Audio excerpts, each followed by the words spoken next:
topic today.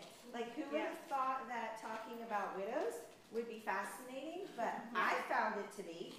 The more I thought about it, the more I read some other stuff related to it, I'm like, wow, this is kind of eye-opening, like in how we deal with, you know, populations in our church that need some more assistance, and how do we do that responsibly. So this has the potential to be a really good discussion. Now it's funny, Blanche isn't here to represent herself, so I can say this, but when Blanche walks in last week and says, last week, well, this is going to be boring because we've done this, and that ended up being interesting.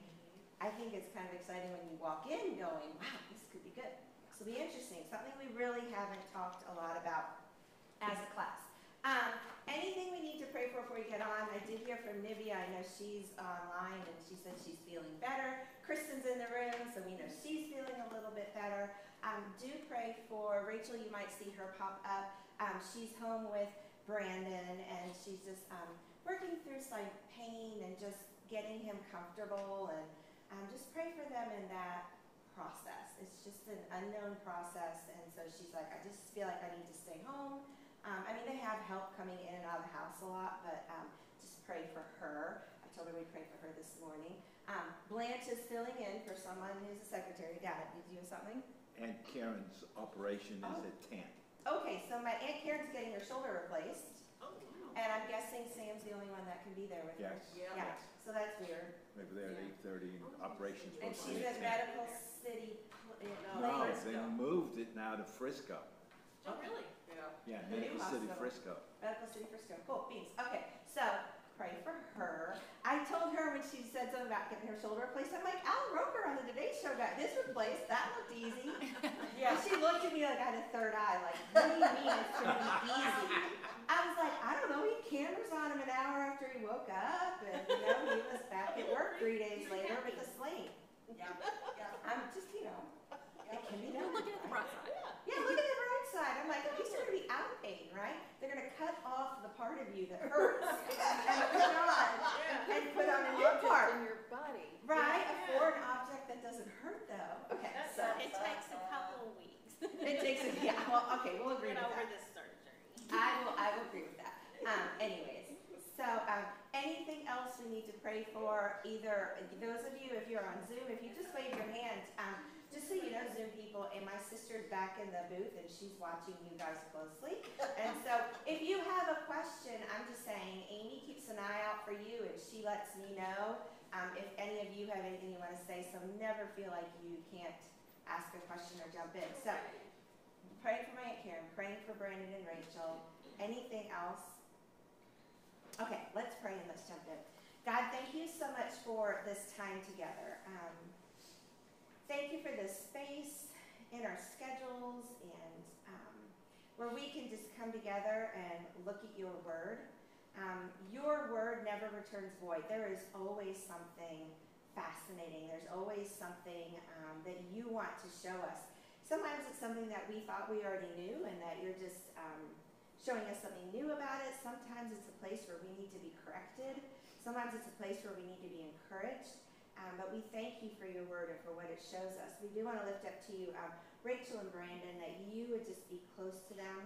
Give Rachel wisdom as to how to make Brandon comfortable. God, just enable Brandon to just share what he's feeling in a way that she can understand and then get him the help that he needs, God. I thank you for the many, many people that have gathered around him and are supporting him and are there with him. We know that they are not alone. But we also know this is a hard journey. And so, God, we just pray for your peace and your mercy and your comfort in it. I do lift up my Aunt Karen is right now, she's getting prepped for shoulder replacement, that you would just have your hands with that surgeon, that you would give Karen peace, that you would just remove anxiety and fear, and that surgery would take care of the pain that she's been feeling and just give her just like a new little lease on life. God, we just thank you for the many ways you are present in our life, and we love you. In your name we pray. Amen? Okay, so here we go. We're on 1 Timothy 5. You might want in front of you page 81. It's at the end of your lesson, and it's titled Widows in the Church. So I'm not going to reproduce this exactly as it is on the board, but I will be putting some of these things on the board.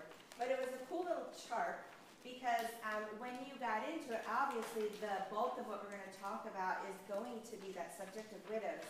And obviously, Paul had a lot of thoughts. There were a lot of categories of widows: older widows, younger widows, widows with kids, widows indeed.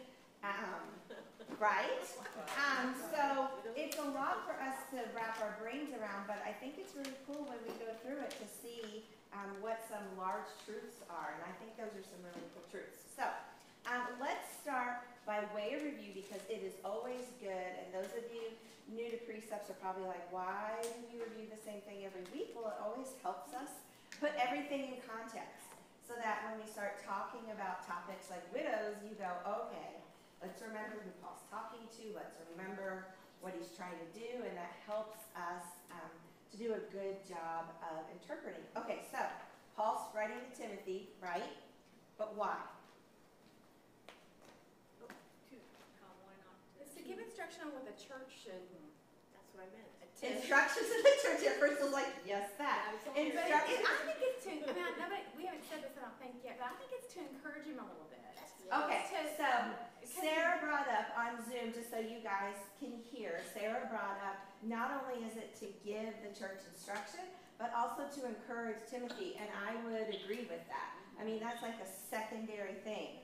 His stated purpose is, I want to show the church how they ought to conduct themselves.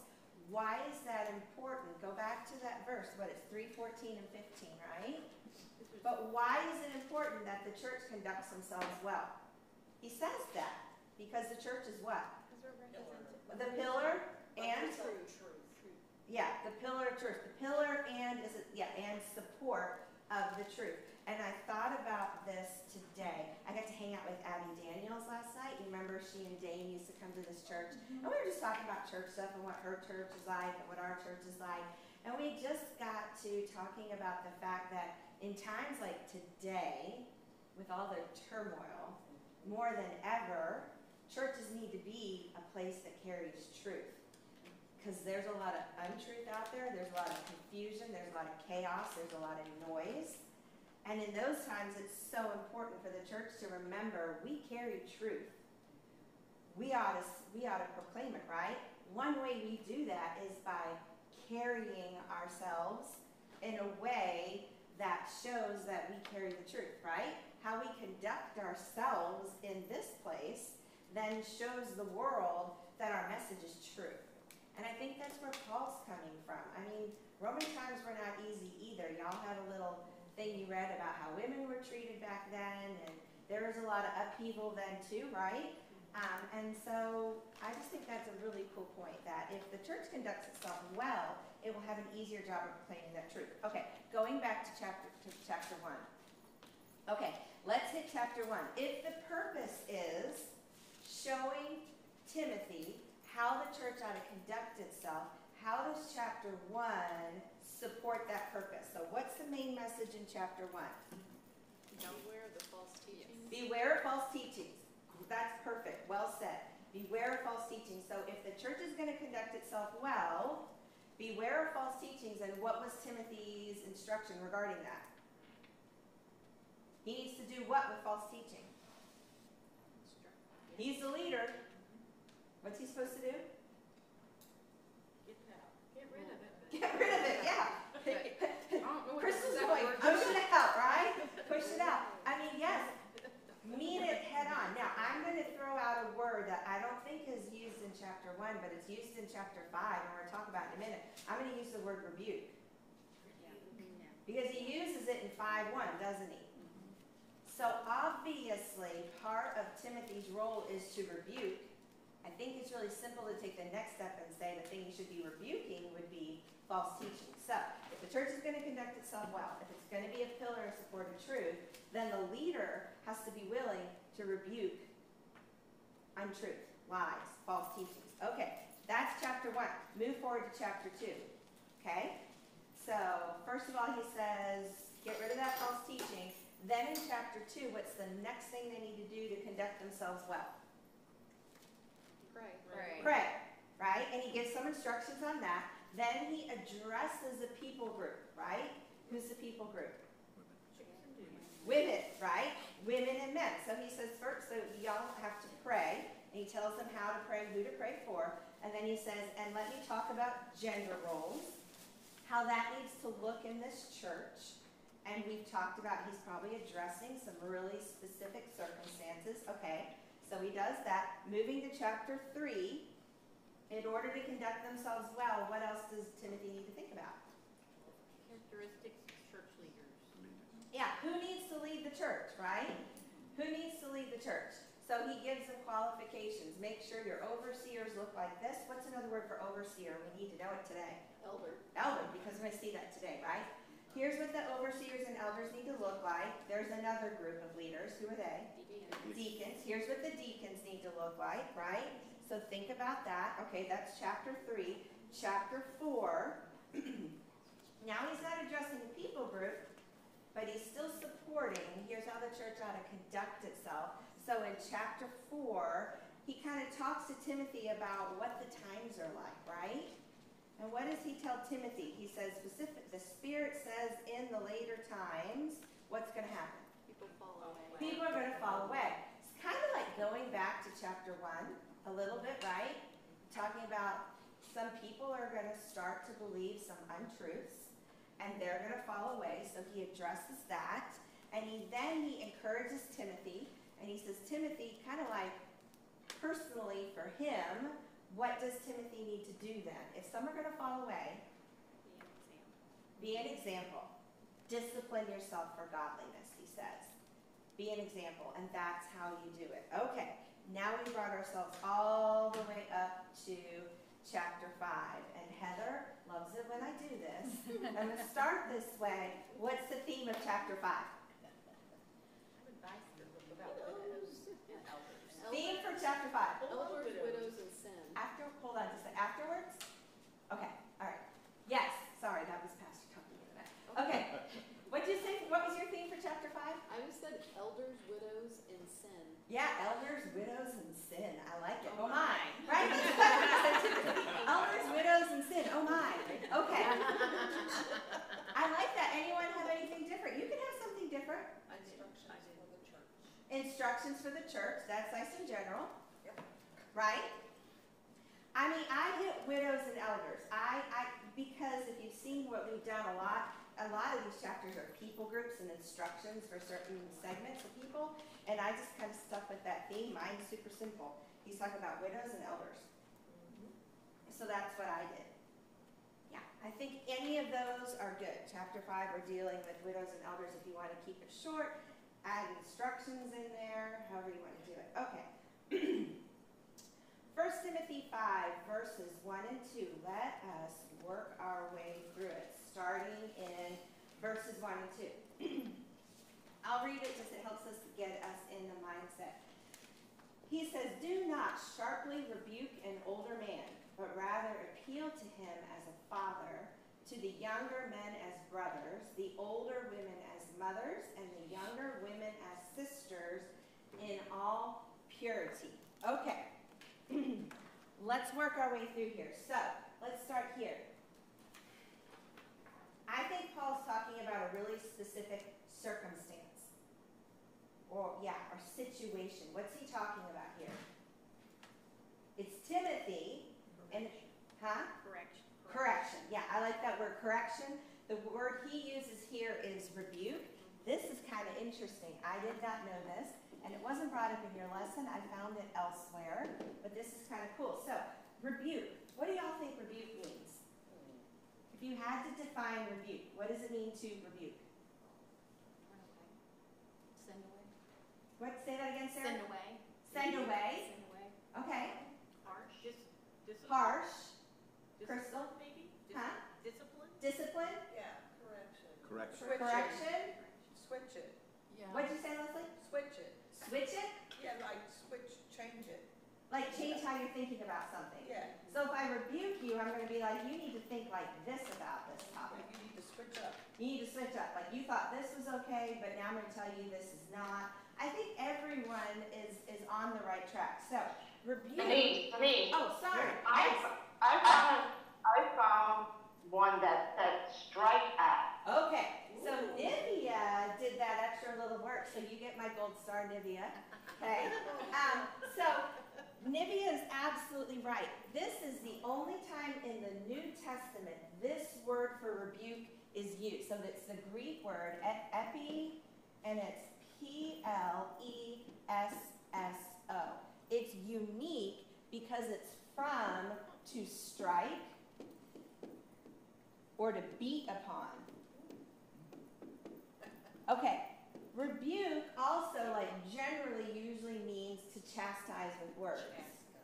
Yeah. Oh, that's a good word. Right? So, I mean, we were all on the right track. What is unique about this use is this right here. That it's to chastise with words, with the idea that you are striking or beating them. Now, when you go back to verse 1, then insert that. So what Paul is saying is, Timothy, don't strike or beat people up. Don't beat old men up, right? When you correct them. You can rebuke without beating someone up, right?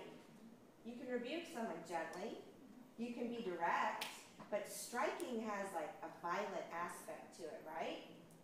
So he's talking to Timothy about times you need to come against someone in a pretty strong way. It goes back to me to chapter 1, where Paul's already saying there's some stuff that needs to be corrected. Some people are stuck on some talking points that they don't even need to talk about. They're just flat out wrong, right? And so now he's saying, so Timothy, and he gets really specific, when you talk to an older man, instead of striking out or beating them up, when you rebuke them, do what? What does he say? Talk to them like what? Like a family member. Talk to him like he's your father. He's really specific. I mean, Sarah said family member, and that's true, but he's really specific. I was thinking more general, like the man, the woman, Yeah. brother. Right, brother, sister. So in this case, if he's older than you, Timothy, and he just got done talking to Timothy in chapter 4 about the fact that he's younger, right? And we talked about last week that Timothy was probably around 30, And so he's like, when you talk to someone that's older, talk to him like you would a father. How would you correct your dad? Right. Crystal said, respectful. How would you correct your father? Have any of you had to correct your father? I don't. Right here. But so I don't come to, in all honesty, I don't come to him and go, you're just straight out wrong. I disagree with my dad. Oh, yeah. We have some good discussions. We have discussions, right? I think this whole first two verses, I take a broader view. Okay. That Paul is saying, operate in the church like a family. Yeah. Ooh, I like Get that along together. Treat them as a father, mother, brother, and sister. No, that makes sense, and it's what Sarah was Yeah, that's getting what at she was too. saying, The yeah. idea that when you see one another, as opposed to opponents on a team or people you barely know, you're family. How would a healthy, I'm going to add healthy because not all families are healthy, right? How would a healthy family conduct themselves? Well, when I disagree with my dad, I do some thinking, I lay out my arguments, I think about my dad, what's my best bet of getting through to him? Right? Right? What's going to appeal to him? What's going to appeal to this man is facts, not a lot of tears. Maybe a few tears now that he's getting older, right? But I think that's what Paul's saying to Timothy. Think about that older man you're talking to. He'll respond to you if you treat him with respect like a father. And if you appeal to that. Now, he then goes, the next step is, sometimes you're going to have to talk to people who are younger than you. And if they're younger, what do? That's like your brother. Brothers can be a little more contentious, can't they? That can get maybe a little more spirited, right? I mean, always in love. I mean, you're going to approach them different as equals, right? And so then he goes, verse 2, if it's an older woman, right, do what? Treat her like your mom. Think about your mother. Ooh, what's that going to be like for Timothy? How's he going to treat his mother, do you think? He had a good relationship with his mother. We know that, right? She raised him in the faith. So how would Timothy talk to his mother? Gently. Respect, gently, right? Maybe appeal to emotion. Nothing wrong with that. Women respond that way, right? Chocolate. Chocolate. Oh, what was the Roman equivalent of chocolate? I don't know. But no, that's a good point. With gifts as well, right? And so younger women, Paul says, think about them like what? Sisters. And you know what I read that was pretty cool? Someone's like, when you talk about, and that was a good point, Dad, think about family. He said a lot of times in churches, wouldn't it be really easy for someone that's younger, like Paul, with a younger woman to flirt? To have like innuendo. And he said, oh, and I think when he says sister, that removes all of that. That's like, leave that out, because that would be simple, right? And I think thinking about people like family, you know, brings in respect. We said respect a lot. Certain things that just get left behind, right? And you think about, we all need to be united by the end of this. So pretty cool directions, I think, that we can apply now in our church. That if we think about that, you know, that when you disagree with someone, look at them and go, okay, if my family's healthy and I look at this person like my brother, how am I going to talk about this? If I look at this person as my mother, my father, or my sister, how am I going to deal with this? So in churches, we're always going to have to rebuke. I don't like that. It was interesting when I was talking with Abby last night, and we were talking about, like, in her church, she's like, we don't talk about hard things. I'm like, I think that's what a lot of churches are kind of headed toward. Because it's just, no one looks forward to talking about hard things. Say it again, Heather? Offend someone. Yeah, we don't want to offend. That's really kind of the genesis of the gospel light that you hear talked about, you know, where people take churches will take sort of sin, discussion of that out, and it just becomes this warm, fuzzy thing when, you know, I mean, there's got to be some sting. Right, so Crystal brought up, if you didn't hear her on Zoom, that what ends up happening is we're like gospel light. We take the sin out. We take hard things out. But without those things, what is left? And I think that's Paul. Paul's like, you have to address these things. And so when you do, think about it like this. Approach each other like family. But definitely approach each other. I mean, Paul's saying you can't let some of these things go on. I've got someone on Zoom. Who's on Zoom? Amy, did we get tricked? Okay, it's me. Okay. Rachel. Well, yeah, I was just thinking about that in light of it, that it's actually the greatest opportunity that the church has right now for us to lean into that space, because the world has such the opposite message. So if we could just lean in and learn how to talk to each other the way that the word tells us to, and see what fruit God would bring from that, that would be appealing and set us apart. Right. Simply because the world has a different message. Right. I mean, I think about a moment like I had a friend in town, and he was a pastor, and he was talking about who he was going to vote for, and my husband was talking about who he was going to vote for. If you know my husband, he can get pretty spirited. He's got some pretty strong convictions, and they were on opposite ends of the spectrum. And I scooted my chair out from the table, gave them some space, was like, I need an extra drink here. And they had a really good, respectful discussion. And I left going, this is what the church should be like. You know, they agreed on some essential things, like what is right and what is wrong. What they disagreed on was how politics was going to get there or not get us there, or who could get us there. But to your point, Rachel, we should be a place where people, like, I think people are hungry for processing stuff, and they know that if they do, we'll do it in a healthy way. So I think that's a good point. And we're going to move forward to our next little topic, because I want to make sure we have enough time with this. We're on verse 3 now.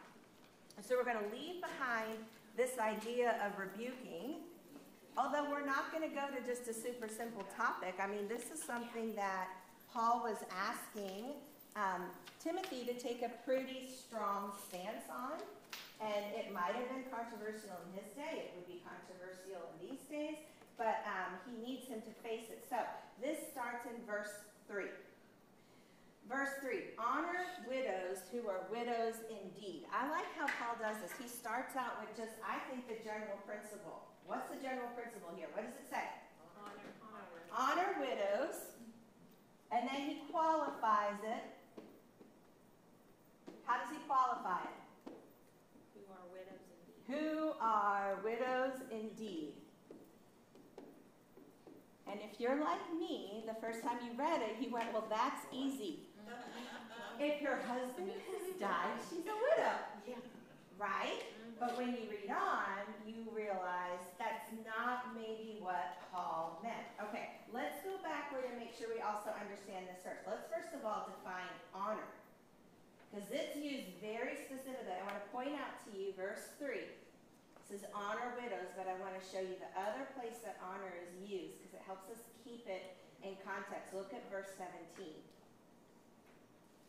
Verse 17 says, let the elders who rule well be considered worthy of double what? Honor. Okay, so widows get honor, and elders who do their job well get double honor. So I go back to my question, and you were asked this in your lesson. What is honor here? In context, you're talking about putting widows on the list. They're talking about doing things. What is that honor? My mom threw out monetary help. How do y'all feel about that? Guessing about that. She's guessing. No, I don't think there's anything wrong. I don't, In context, I would think Support. helping support, yeah. support. Yeah. I would maybe broaden it just a hair, practical support. I don't think we're talking about honor because one could say honor is like respect. I think he's being way more practical than that. I don't think he just means look at them and go, oh, I honor you. It's how you treat people. Yeah, so an honor here is how you treat, but I think he's going to get really specific, and it's practical help. but is it individualized too? It's individual, so we're going to work our way through this, but I wanted us to agree on that first, that if you keep it in context, and generally all of the commentaries agree on that, the honor here is talking about practical support, very, very probably monetary. Like giving them money and the things. So honor here in the Greek is to support or to sustain. So what does it take to sustain a widow? Let's talk about it. If you're a widow back in Roman times, you saw that article, what is it like for you? If you lose your husband in Roman times, what's life going to be like? Bad. Why? Because he did, everything was through him. Everything was through him. Is there a government system of assistance? No Social Security, No. right? No United Way, no Salvation Army, no Goodwill, generally speaking. Your sustenance is gone, right? In Old Testament, if your brother's wife died, you were supposed to marry your brother's wife. Yes, to if care your for her. brother died, you were supposed to marry his I'm wife. sorry, his wife. Right, That's right. right. And the question is why, and that's because it's the only way she's going to be Provide. provided for. Right. So clearly God's heart, and we're going to look at it in just a moment, from Old Testament to the end, was this is a people group who culturally and historically don't get the assistance they need, like the just everyday needs, food, water, money, shelter, clothing. Like we're talking those things. And they historically have not gotten the help they need, so God you see providing for. Okay, who on Zoom? Is it Nivea? Yes. Okay, Nivea. Yeah, I was looking at this, like in today's world, Yeah. if something like that would happen. I would think that this would be the first line of defense against poverty. Thank you. Yeah. Yeah. If they had no one to take care of them. Right. Right. And you are right on, Nivea, and you are taking it where we're going to end it, right? I mean, it's good. Like, we're going to work our way through. She's right. The church, this is asking something of the church with this group of people. And you are right, Nivea. If the church does it right, then that group of people should never live in poverty. Right? So this is the line of defense. The church would be the line of defense. Now, for Timothy, or for someone running a church then, you have a lot of questions. What do I do if this? What do I do if that? What do I do if they're not really a member? What do I do if they're also doing this? How do I handle it? And this is what Paul's trying to deal with. So let's process through it with them. So we've agreed honor is sustaining support. Probably money. So let's go to verse 3 says, widows indeed. So our next question is this. Who are these people? What does it mean, a widow indeed? I mean, does it mean we have some women faking it? And saying their husband died, but they're not? No, actually says people who don't have any other family to take care of. Yes, we're going to hit that. So we're going to define that. Paul's going to do that. He's going to define no one else. So let's go through it. I mean, Jill is absolutely on the right track. So let's go to 4. We're going to work our way verse by verse through that. It's interesting. So verse 4 says, if any widow has children or grandchildren, do what? So here's another group. Widows, and you have it on your chart, with, I'm going to shorten this, family. Okay? So he right next, he says, there's a group within widows, and this is the group of widows who have children or grandchildren. What does it say in verse 4? What's the requirement there? It's worded really weird, I know. Oh, they have to practice piety. Okay, so it brings in that practice piety in regard to what? Their own family. Their own family. Next phrase says, and they need to do what? Make return to their parents. Parents, for this is what? Acceptable. Acceptable in the sight of God. Okay, what's really clear? If the widow has children, parents, right? What should she do? What's her first thing she should do? Go to them for help. Go to them for help, right? And he says, this is acceptable in God's sight. This is God's plan. Think about it. He just said, if we in the church are supposed to act like a family, well, in your real families, that's the first line against poverty, right? We take care of each other. In the families, we need to take care of each other. Now, he throws in that word piety. Anyone know what piety means? It means respect. So practice respect in your family. So he's like, a family ought to respect one another. What does that mean? Take in the widow. You know, if Quentin dies, Amy's going to be taken care of by mom, dad, or me and John. All of us together, right? She's like, yes. That absolutely. If Ian dies, if Anna's husband dies, she's moving home. No questions asked. We're going to make sure she's taken care of. And that's acceptable in God's sight. That's what that says. Now, we all know sometimes that doesn't work. Right? And back in those days, sometimes it was actually thought of opposite. It was actually like you were made fun of or you were ridiculed if you let your adult daughter come back home. That was shameful. You don't do that. She doesn't come back home. It's horrible, right? I mean, you saw some of that in the Old Testament. So, okay, that's the first. So widows with family, I'm going to write, family should care for them. That means, is there a burden on the church then? No. No. And that's okay. That's good.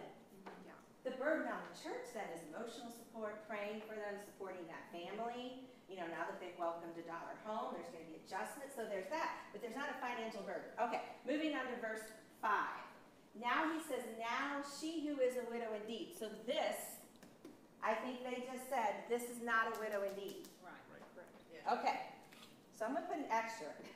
Just because she's not a widow indeed. That's our question. Who's a widow indeed? She's not. Okay, now she who is a widow indeed, and he's going to, the next phrase says she's been what?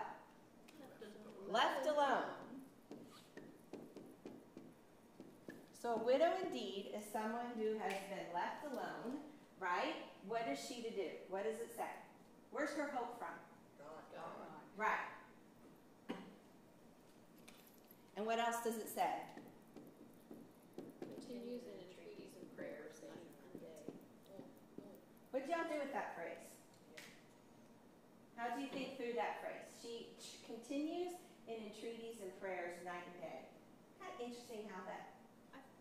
To me, it was that she her faith in God to take care of her. So she's praying, Mhm. prayerful constantly, Mhm. and that's all I got. Yeah, I so think that's if how she's I, alone, she's what? if she's alone, then that's her family. Like, if you were with your family, you'd be, you know, doing stuff to your family, but if you're Uh-huh. alone, then that's who God is her family. is her family, so she I would like be that. continuously Because sickness. talking with him, and Right.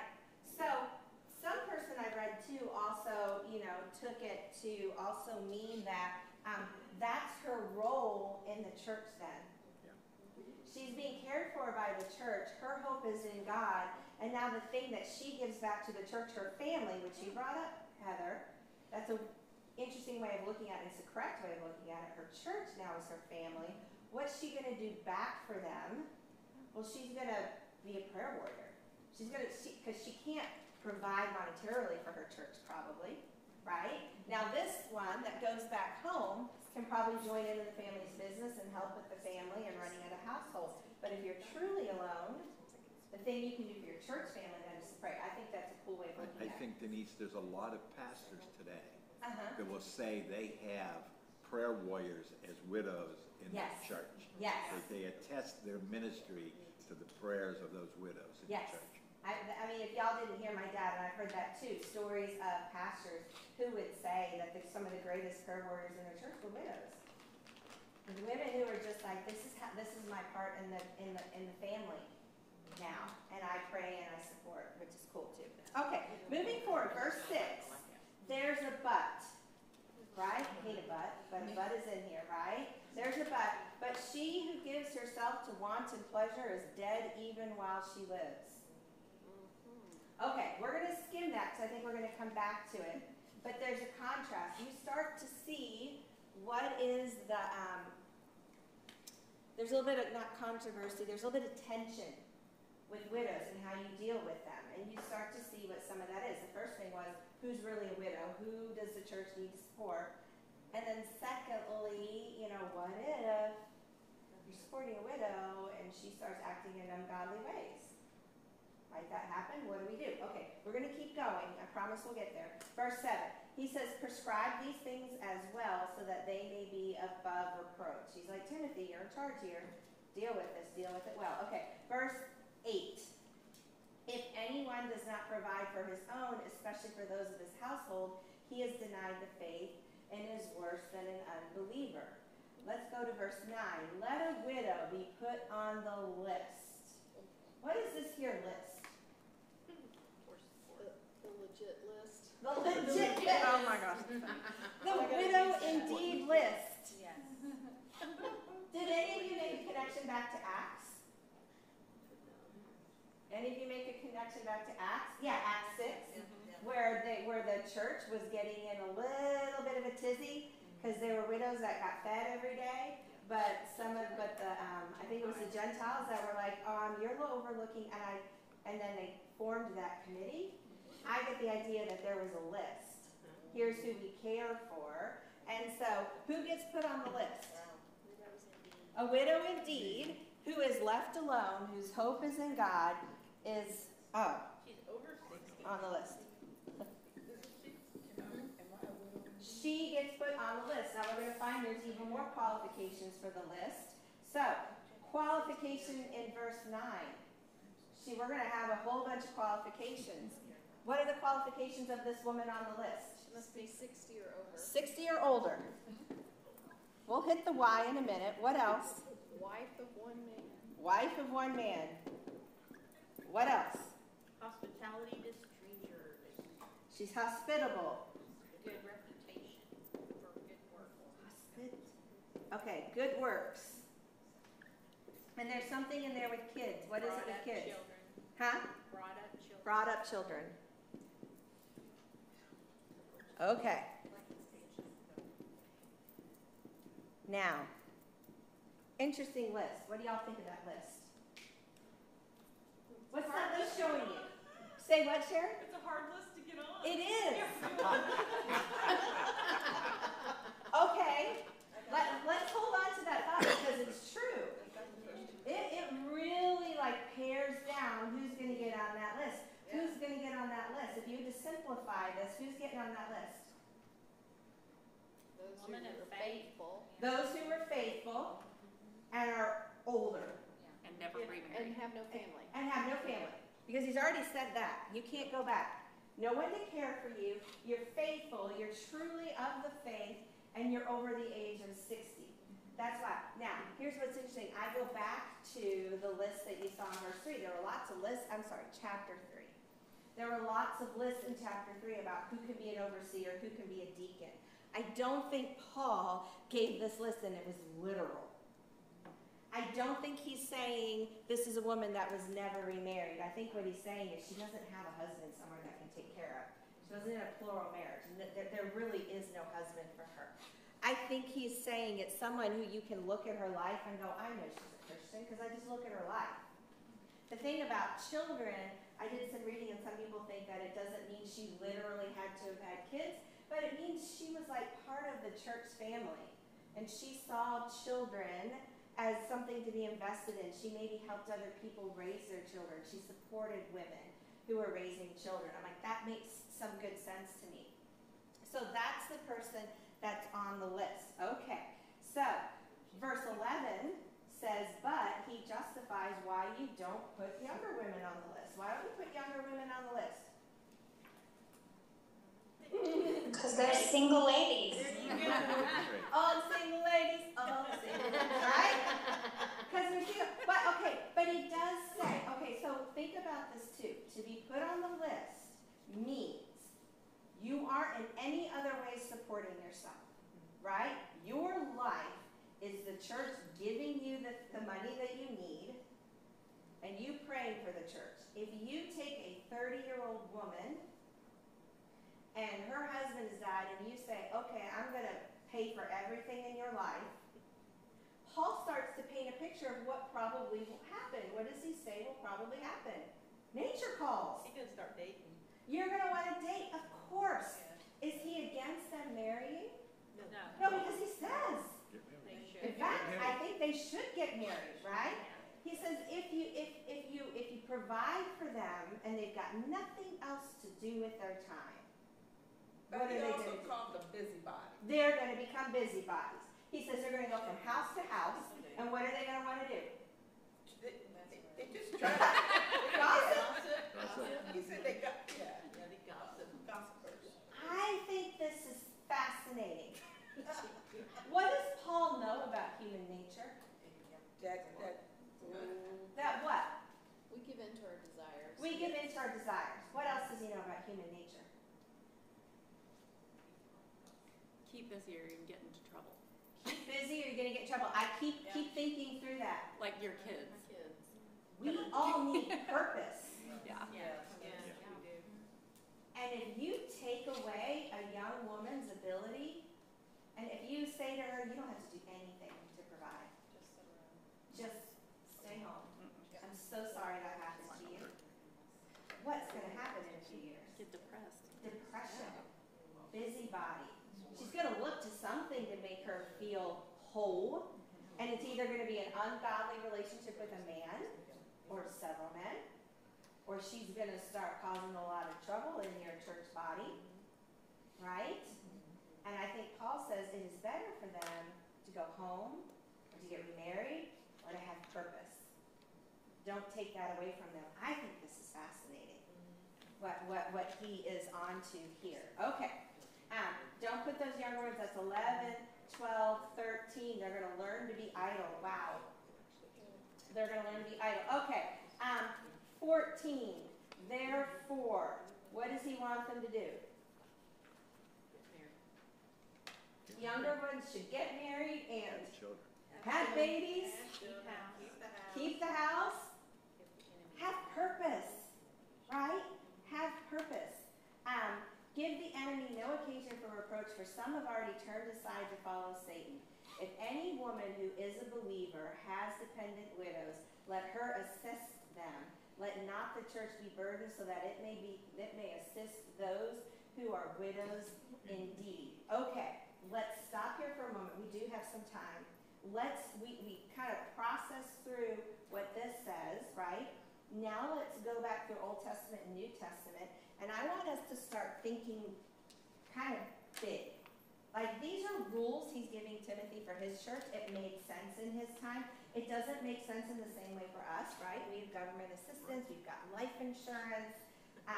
This doesn't come up in the same way in our church body as it did then. It does come up, right?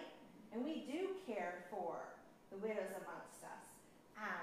But it's a little different. So I want us to start thinking a little bigger, like, what does it mean? Can we think bigger, like, for people who have need in our body, right? Okay, so let's go back to Old Testament. Let's look at a few things. This is going to be specifically about widows. Gather some information. Go to Exodus 22, and it's 22 and 23. Exodus 22, 22, and 23. Who's speaking here? Whose words are we getting ready to read? Moses. But who's he speaking for? God. This is God's ordinances, so this is law. So I want you to catch that. That's law. Okay, so Exodus 22, 22, and 23 says, you shall not, sounds like a Ten Commandment, but it's not, but you shall not afflict any widow or orphan. If you afflict him at all, and if he does cry out to me, I will surely hear his cry. What's the rule there? As far as widows are concerned, don't do what? Don't cause them harm. How might they cause them harm? Take care of them. Neglect. I think neglect is probably a big one. Take advantage. You know, neglect is one of either of those two things. Go to Leviticus 22. We're not going to read all of them that were in your lesson, but we're going to read a few of them. Leviticus 22, and it's verses 12 and 13. This is interesting, a little different. This is a priestly law. This is a law that's applicable to the priest. It says, if a priest's daughter is married to a layman, shouldn't marry into the priestly family, she shall not eat of the offering of the gifts. Now here's what's going on. Remember, if you're a priest, your job is simply to take care of the tabernacle, right? The way you eat is when people bring offering, right?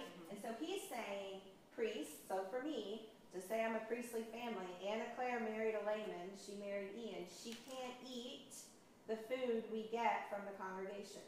Why? Because Ian's going to provide for her. Now that's verse 12. Now verse 13 is a little bit different. Verse 13 says, but if the priest's daughter becomes widowed or divorced, has no child, kind of lining up with all this, no other family to take care of her, and returns to her father's house as in her youth, she shall do what? Eat. So what principle is being outlined there? Return to your parents. Return to your parents. You see God's heart from the beginning. The nuclear family is to stay healthy. And part of that is they care for one another. And it doesn't burden, the nation. It doesn't burden churches. Okay, so she gets to go back and eat. Now go to Deuteronomy 24.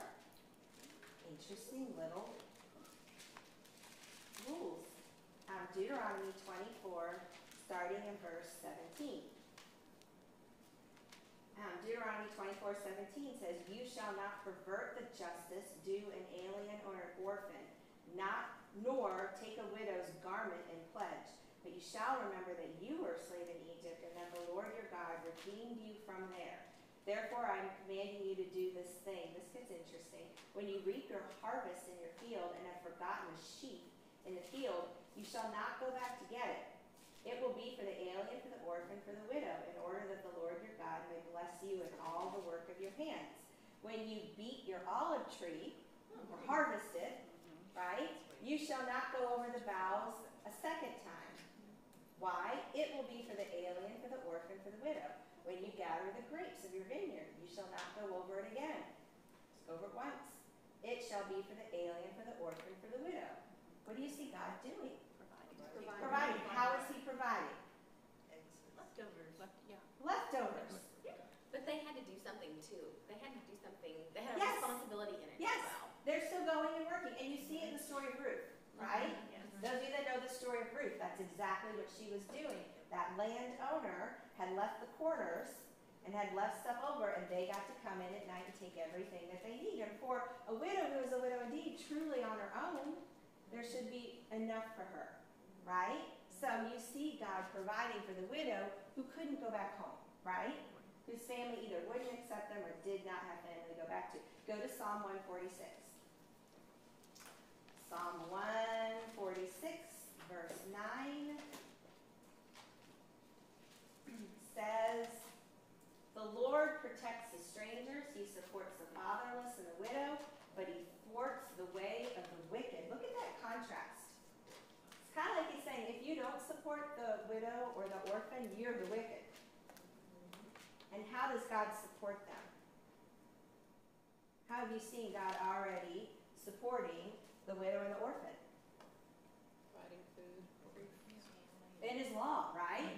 He's made provision that if the Israelites will do it, if they'll trust God and not go back and beat that olive tree a second time, not go back and make sure they got everything out of the harvest, if they have faith that what you harvested your first go around is good enough, that will then ensure that those widows and people that can't provide for themselves will have enough.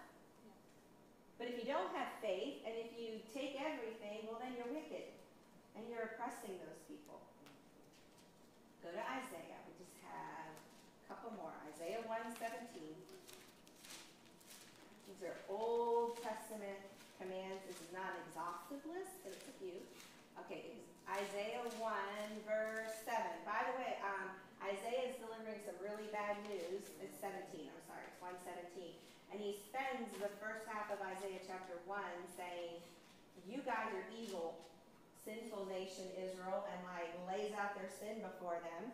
When you go to verse 16, he says, here's how you are to make yourself clean. Verse 17, learn to do good, seek justice, reprove the ruthless, defend the orphan, and do what for the widow? Plead. What does it mean to plead for the widow? Yeah. Be your advocate. Go to the landowner next door and go, hey, do you know there's widows living here? Can you maybe make sure you leave out extra, right? Maybe take them in. Maybe if you see someone trying to take advantage of a widow, maybe asking her to work for him but not paying her, that you will stand up for her. So actually, I love that word, Kristen, advocate for the widow. Make her life better. Last one in the Old Testament, Malachi, it's some of the last words of God, which is fascinating. Some of the last words of God to the Israelites before Jesus came. There's a phrase in there about widows. It's Malachi 3, verse 5. God's talking about, actually he's talking about the future that's not even really yet happened. He says, I will draw near you for judgment. I will be a swift witness against sorcerers, against adulterers, against those who swear falsely, against those who oppress the wage earner in his wages, the widow and the orphan, and those who turn aside the alien and do not fear me. Who's he going to judge?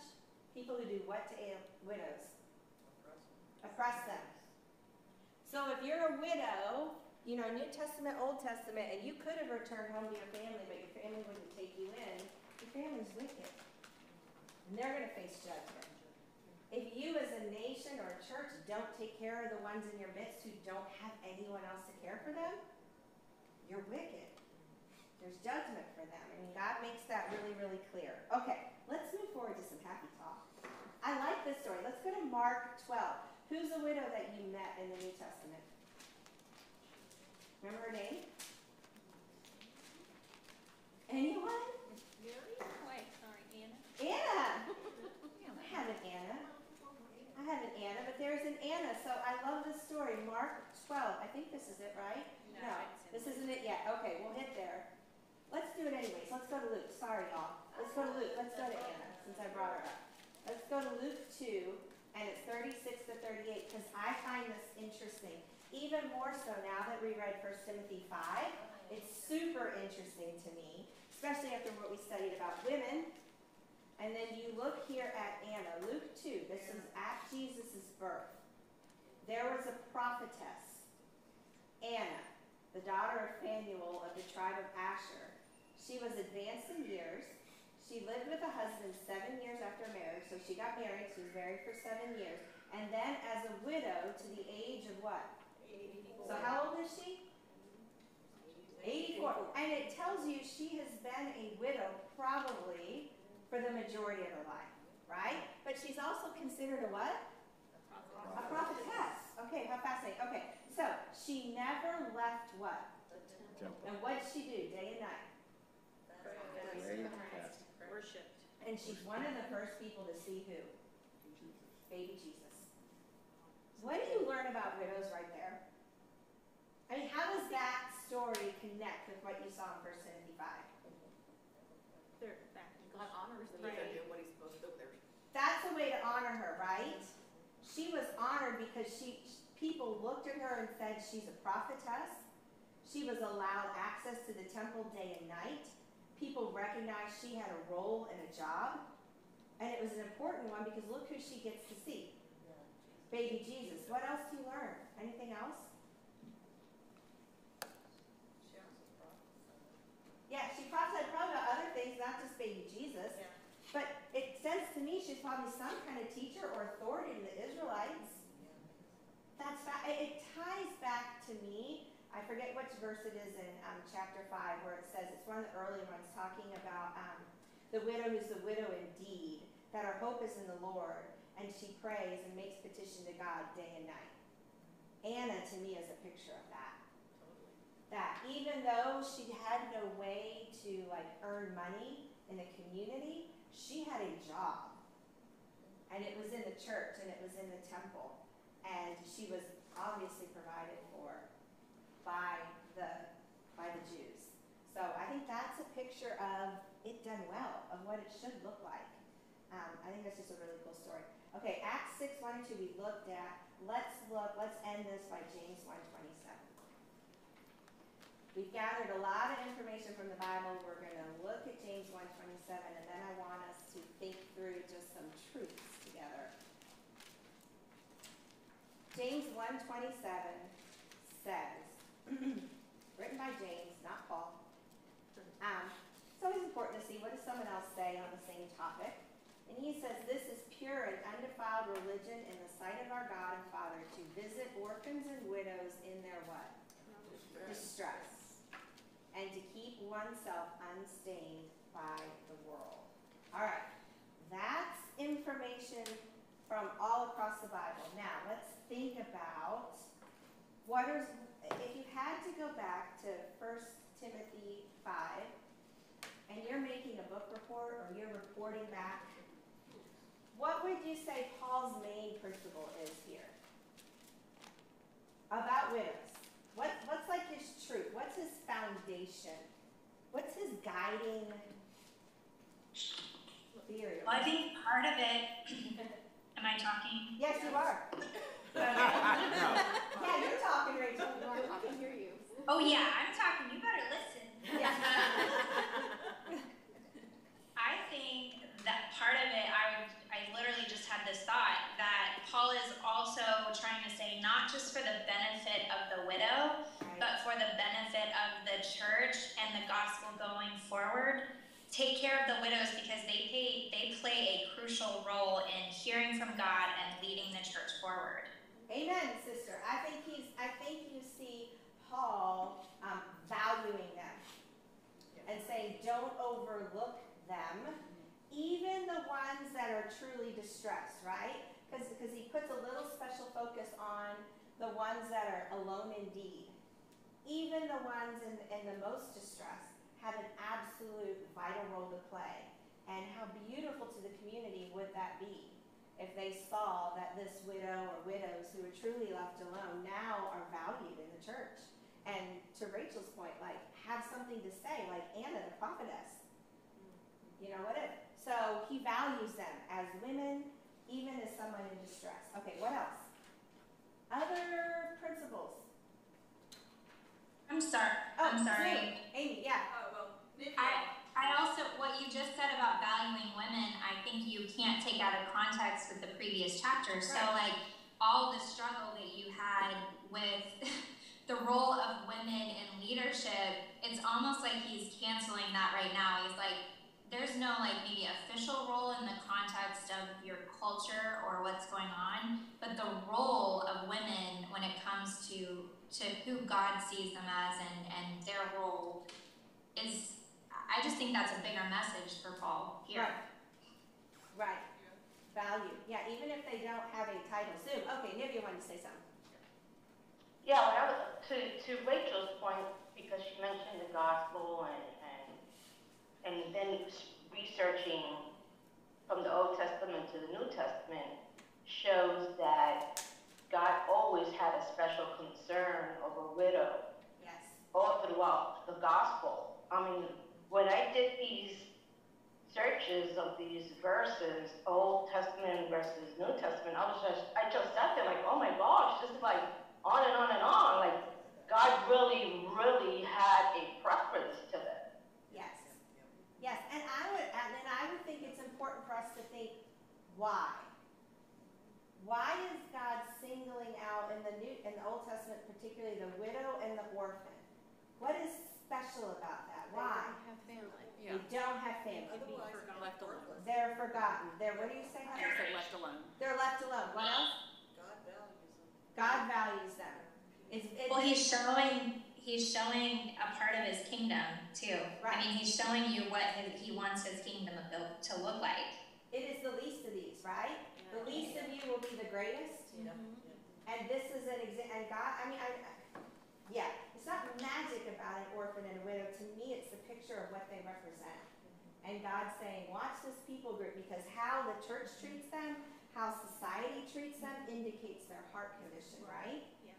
And if you devalue them, what does it say about us? So in our church body, you know, it might not be a widow, but what people group might we be devaluing because they've hit hard times?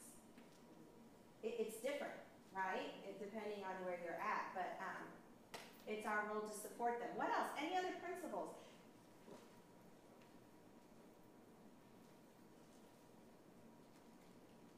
I kind of hit, and we didn't touch on this too much, but he also makes a point. What do you think of this? He does say to help the needy, help the widow, but he also makes a point of saying help the ones who are truly godly.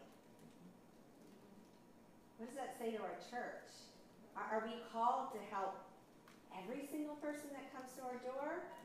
Is it okay to say? I mean, he makes a big point. He's like, you know, if they're ungodly, if they're not following the faith, let them go. The ones we are to care for,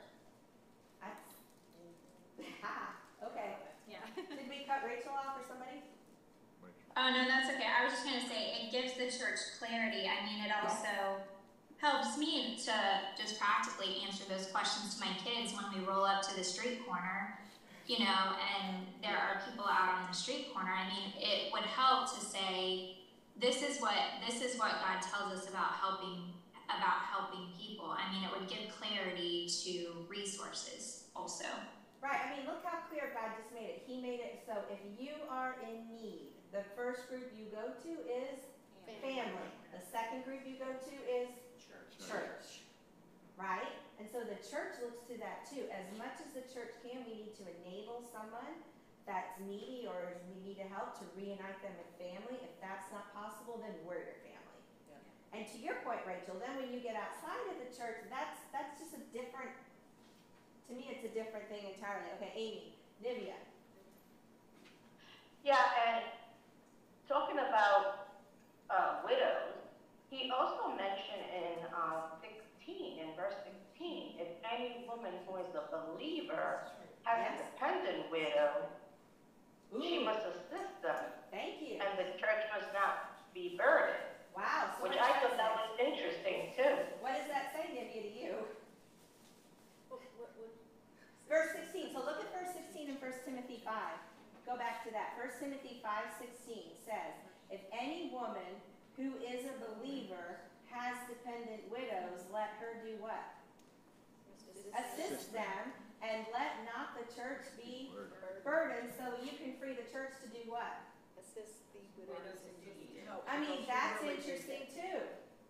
So like if your mom.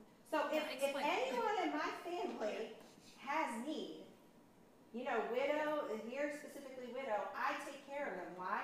So the church can help those who really have nobody else. I mean, I don't know that we as a church sometimes make that really clear to people. we as a church are like, well, go to the church for help, they'll help you. And maybe here I'm hearing, well, but if you can help them, you help it, so that you free up church resources, take care of it. It's It's interesting. like not taking advantage of the church, you know what I mean? Like Right, the- and there's yeah. a lot in here that we didn't go through a lot, but I think Paul is speaking a lot to helping Timothy create a church system where people aren't taking advantage, where the help isn't hurting people.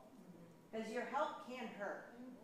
And we can all probably think of examples of people that maybe you've helped, or you've been a part of an organization or church that's helped, and in the end it actually hurt. It maybe allowed that person to continue in some behavior or some things that they didn't need to continue in.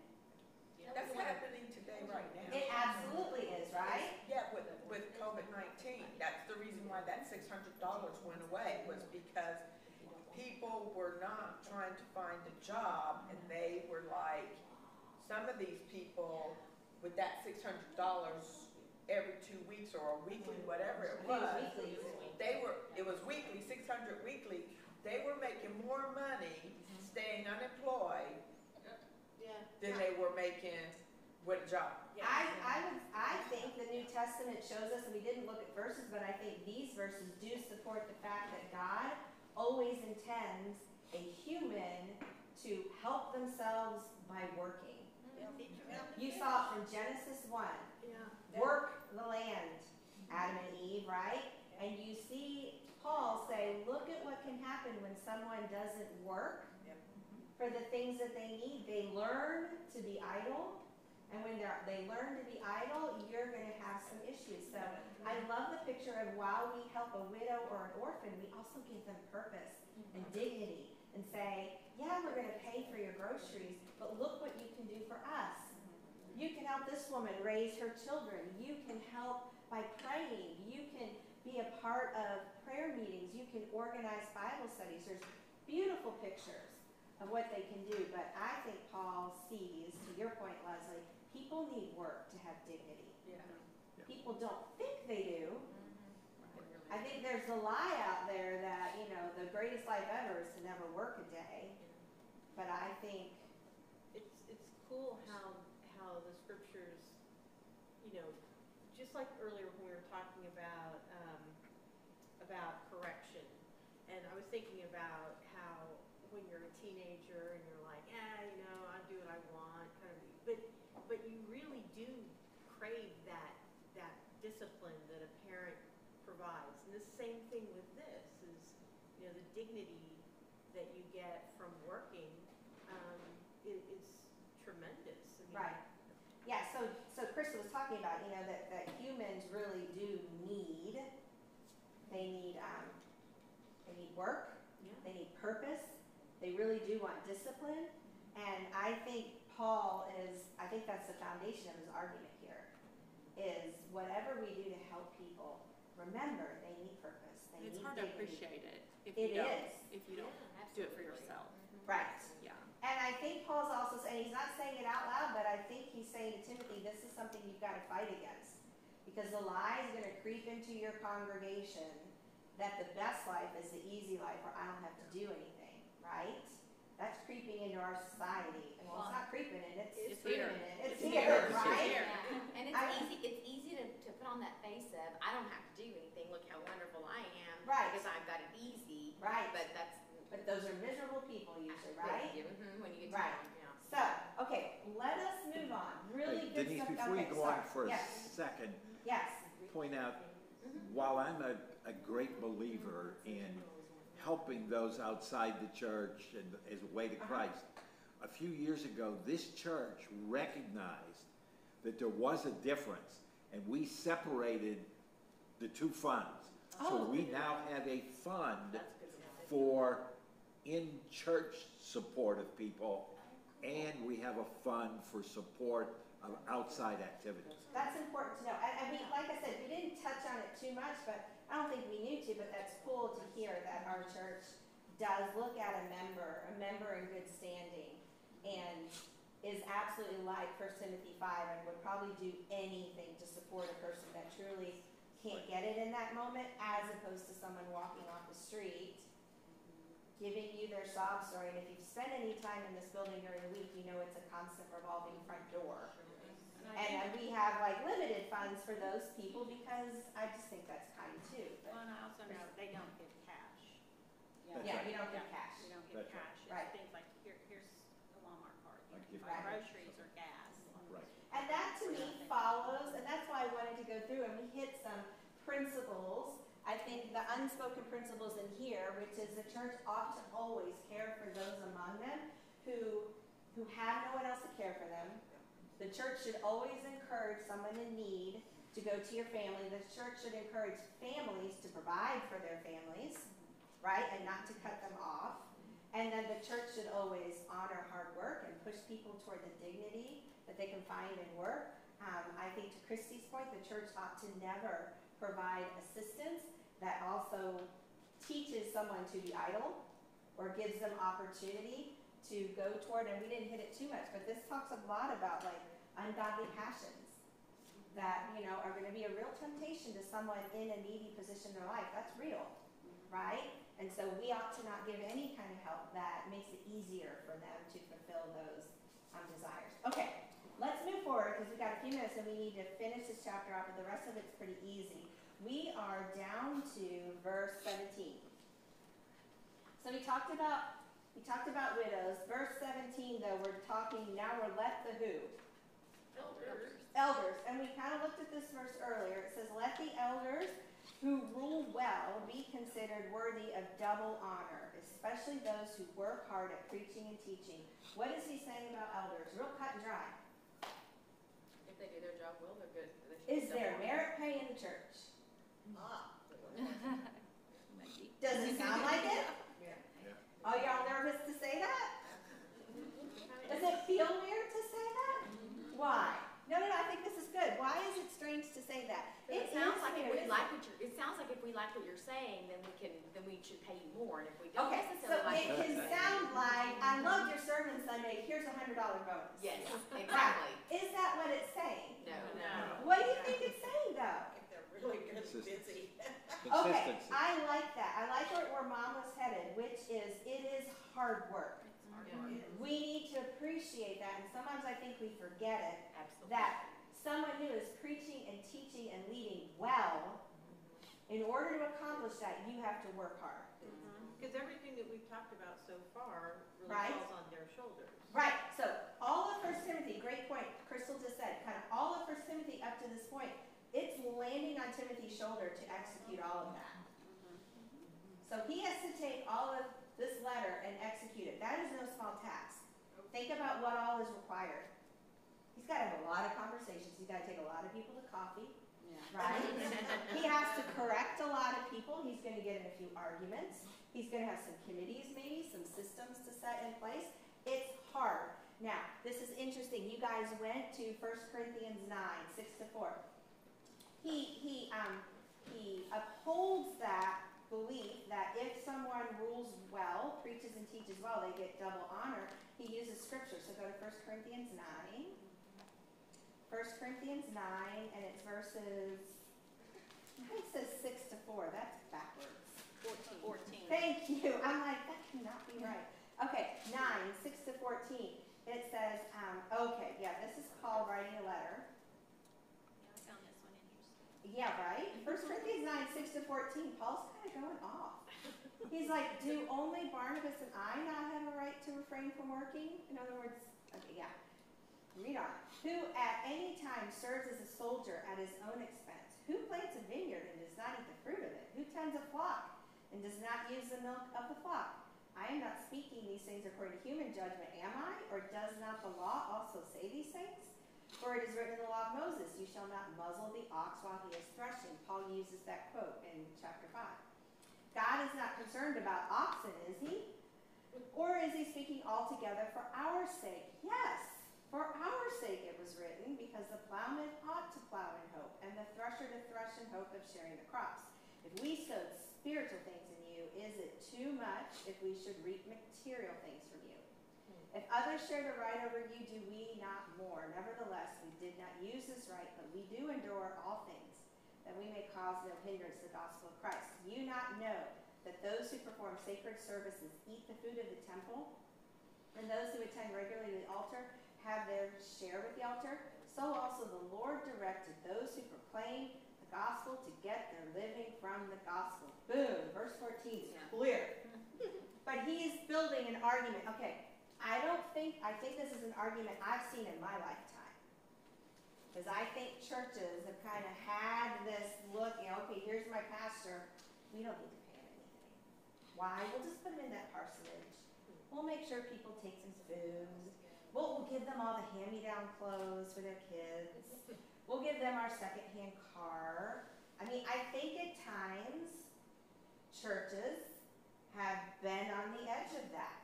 But Paul's saying what? What argument is Paul making?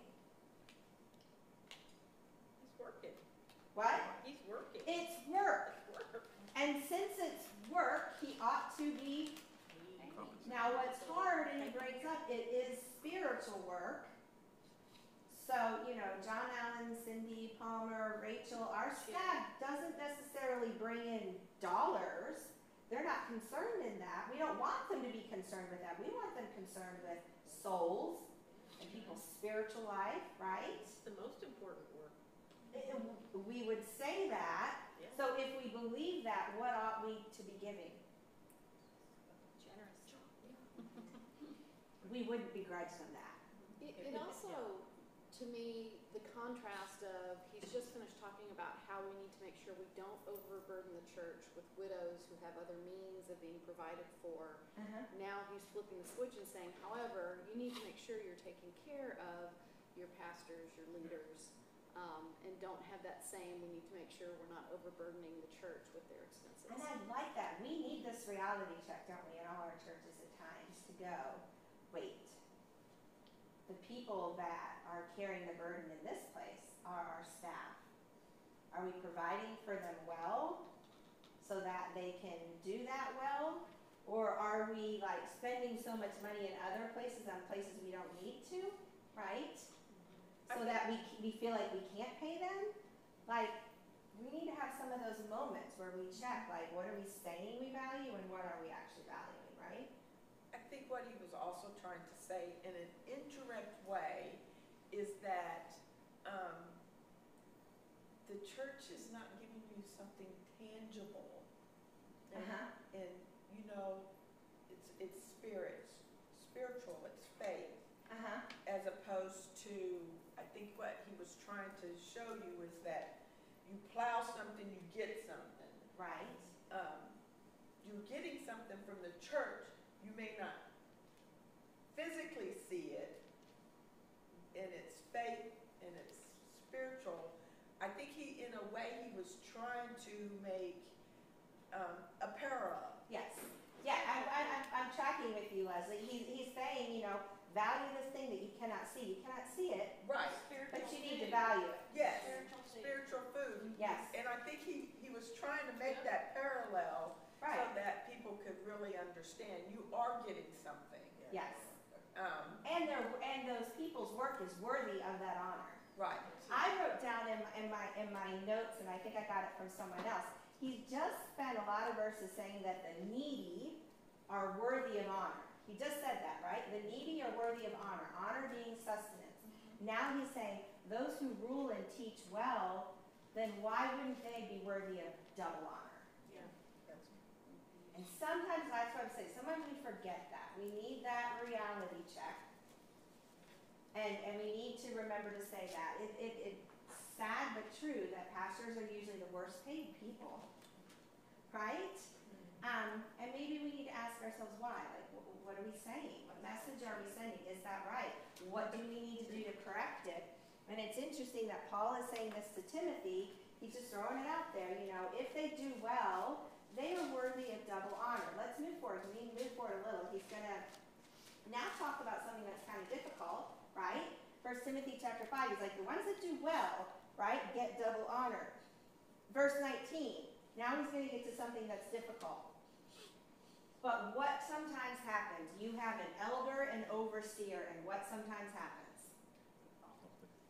They fall. Or you receive an accusation. Right. So he says, so sometimes Timothy, and this is the stuff, you know, I think every pastor dreads, but it's going to happen.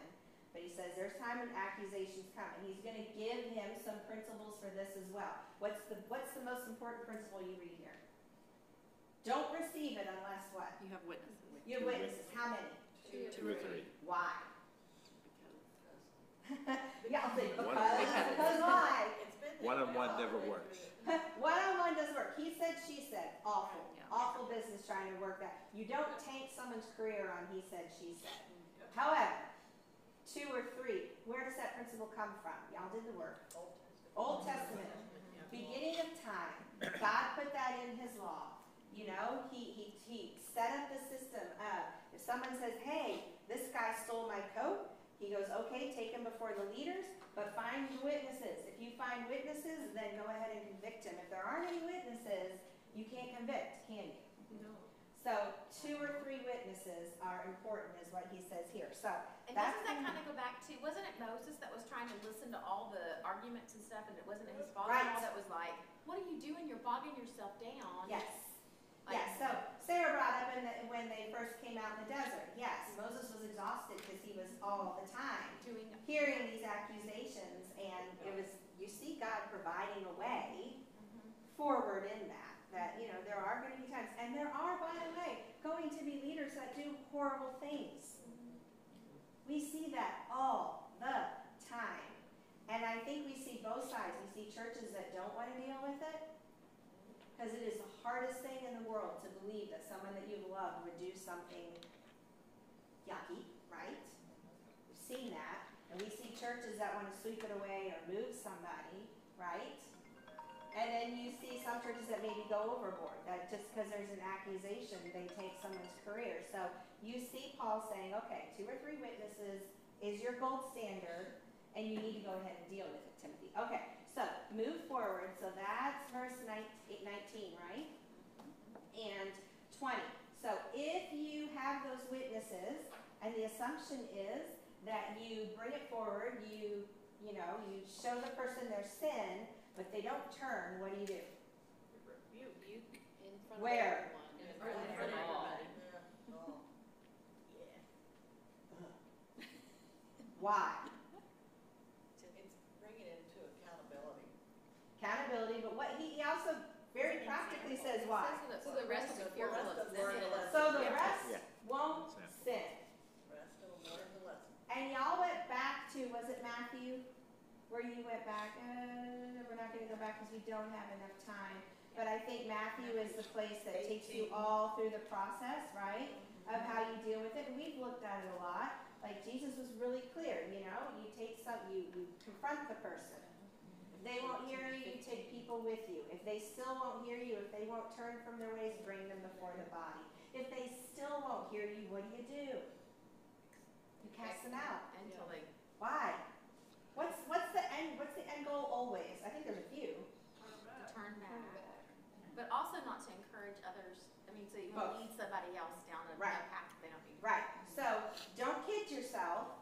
If you leave that sin there, what's it going to do? Fester and Correct. contaminate. That's Old Testament. I mean, God talked about that specifically with murder. He talked about murder. Blood pollutes the land. It pollutes the people. So God's like, don't play with it. If you leave it, it spreads. Sometimes we think it won't, but it will. So A, protect the body by getting rid of the sin, and B, the hope is if you cast the person out, they see the error of their ways, they miss the fellowship, they realize their need for Christ, and they repent and come back. So you see provision for that here in 1 Timothy 5. Okay, the last thing that we need to deal with, and we going toward the end, do not lay hands, this is verse 22, do not lay hands upon anyone too hastily, and thus share responsibility for the sins of others. Keep yourself free from sin. Laying hands on, what's that a picture of? And taking care of. Yeah, anointing a leader, Yeah. right? So I think Sending it's, them out. right, we're in the context of elders, right? And how you deal with elders and elder discipline. So he says another principle is, don't make someone a leader too hastily. Why? Why? You have to Because know they that might have they're to know beyond about. reproach. Right. or above reproach. You have to see the content of their life, and you can't just watch them for a week. Sometimes you can't even just watch them for a year, right? And he says that. He says it in go down to verse 24. He says sometimes sin is obvious. That's verse 24. The sins of some men is really obvious.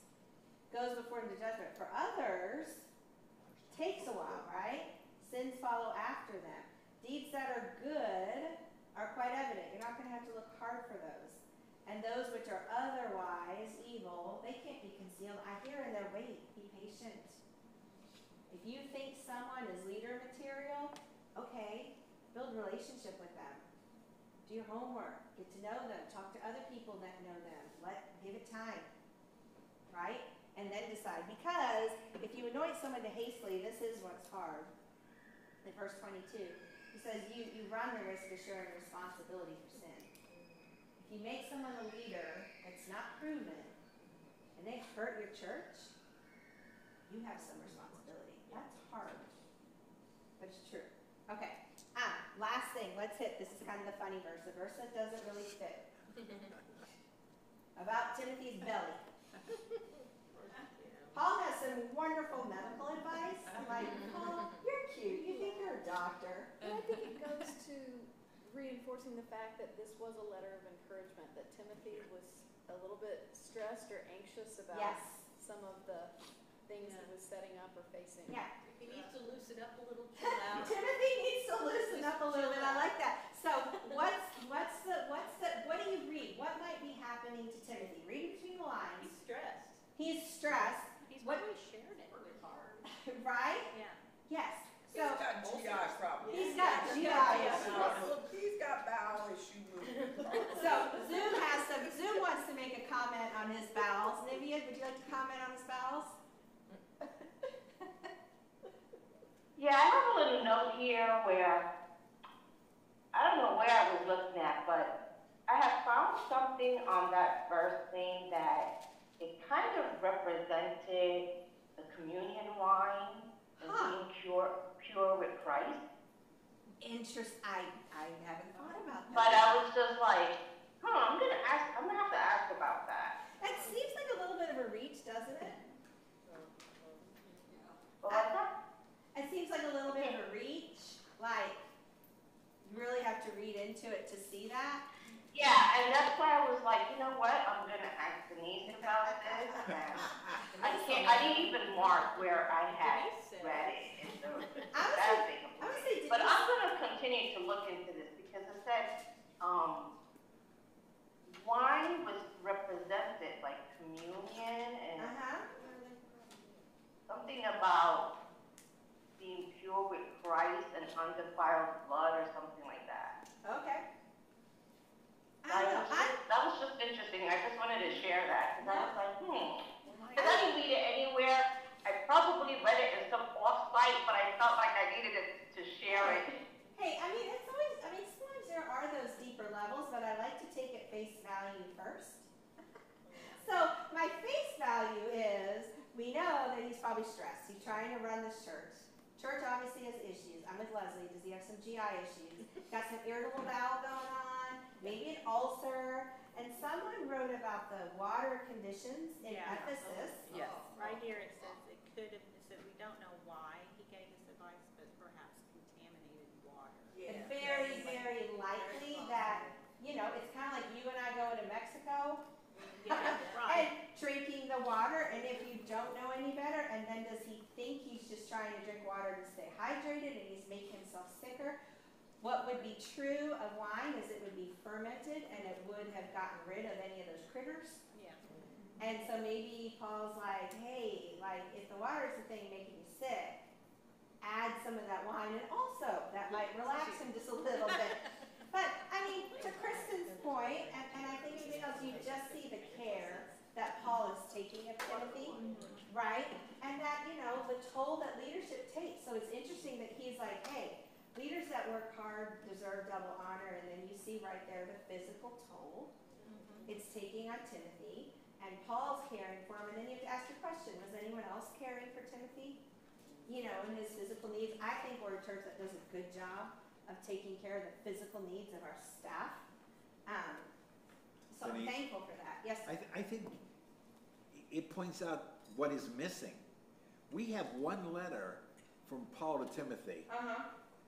but there must have been letters from Timothy to Paul that we have Yes. missing. Well, when we That get when he to heaven, says, that's on you my know, list of Dad, help me questions." with some things. Right. So when we get to heaven, that's gonna be my list of questions, like where are the letters that Timothy wrote Paul? The Paul, yeah. Right. There's other information, but this is the one we were given. Yeah. So this gives us some really good principles for like how we work in the church. Lots of good stuff to chew on, right? Lots of good stuff to chew on. I mean, we hear a lot, you know, about the social gospel and we need to take care of orphans and widows, and yes. But then I read 1 Timothy 5 and I'm like, it isn't just as simple as give them all the money they need, right? God has systems and he knows people's hearts and he really is concerned with the entirety of a person, family units and church units. So good stuff. All right, y'all were great. Oh, I do have the 2 Timothy books. So if you want to wait for a moment, Amy will tee up the CD. I'll run down the hall. I'll go get the 2 Timothy books to pass out because we start that in 2 weeks, $20. Yeah. I can take cash or check, whatever. If you don't have the money today, don't worry about it. Pay me later. So those of you. How much is it again? I'm 20. sorry, I didn't hear how much. 20. 20. 20. Okay. And so if you're in Zoom land, if you can come up and pick it up or shoot me an email or Cindy Palmer. I mean, we can always bring some by your house or whatever you'd like. So, okay, there's that. That's it for now. Amy's going to start the DVD and we'll see you guys on Zoom land later.